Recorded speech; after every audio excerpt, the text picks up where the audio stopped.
Nous sommes une population de 42 000 habitants et nous consommons comme si nous étions 125 000. Le maire de Vaudreuil-Dorion tire ainsi la sonnette d'alarme devant la consommation abusive d'eau potable enregistrée par la ville. D'après les autorités municipales, certains citoyens ne respectent pas l'interdiction d'arrosage des pelouses qui est toujours en vigueur. Ce qu'on constate, c'est que les gens ne respectent pas la réglementation. On voit les heures d'utilisation d'eau. Il y a une journée dans la semaine, je pense que c'est le dimanche ou le mercredi, où en principe, il n'y a personne qui arrose, puis on est encore dans des consommations au moins 2 fois plus élevées que ça devrait être. Écoutez, on est une ville de 40 000 de population, 42 000, et on consomme, dans le pic, on consomme comme une ville de 125 000 de population. Donc, quand on regarde ça, c'est pas juste une question. Puis les gens ont beau nous dire, vous n'avez pas prévu votre usine. Non, on l'a prévu, notre usine. C'est pas une question de ça. La preuve, c'est qu'on peut fournir pour 120 000. C'est pas une question de ça. Mais il y a de l'abus. On utilise à peu près entre 16 et 18 000 mètres cubes d'eau. Et là, présentement, on a battu le record. On est allé à 46 000 mètres cubes d'eau. Donc, il y a quelque chose dans quelque part qui ne marche pas. La ville souligne avoir pris une série de mesures vis-à-vis de certaines entreprises pour l'utilisation de l'eau potable. C'est donc à un effort collectif qu'elle invite les citoyens.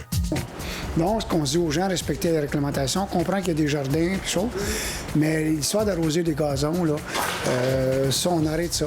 Déjà, la ville, il y a quelques années, a fait des efforts et a obligé les nouveaux arrivants qui s'installaient avec des lave-autos ou des jardins, pas des jardins, mais des centres de jardin, à avoir leur propre récupération d'eau ou quoi.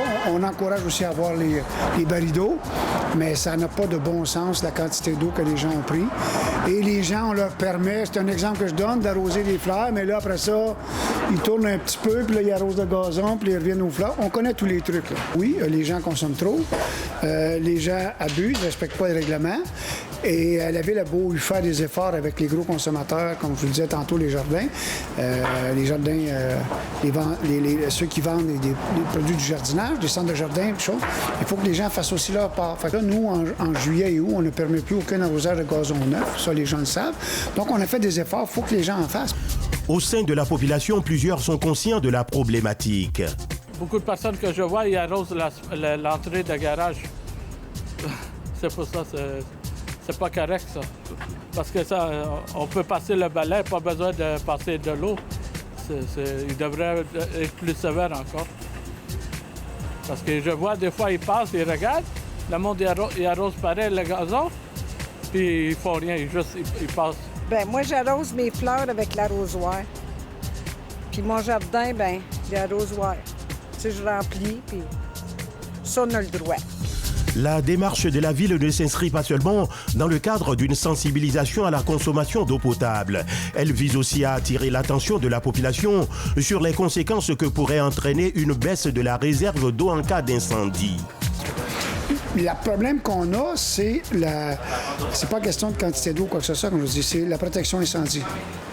Quand on baisse en bas d'une certaine pression dans nos réseaux, on n'est plus capable d'avoir une protection incendie adéquate. Donc, ce qui nous concerne, c'est pas juste la consommation d'eau, c'est la protection incendie.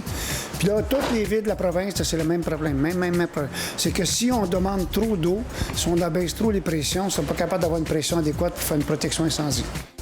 Les autorités municipales rappellent que durant les épisodes de chaleur accablante, il est inutile d'arroser le gazon. Celui-ci entre en dormance et au retour du temps pluvieux, il redeviendra vert, mentionne la ville sur son site Internet.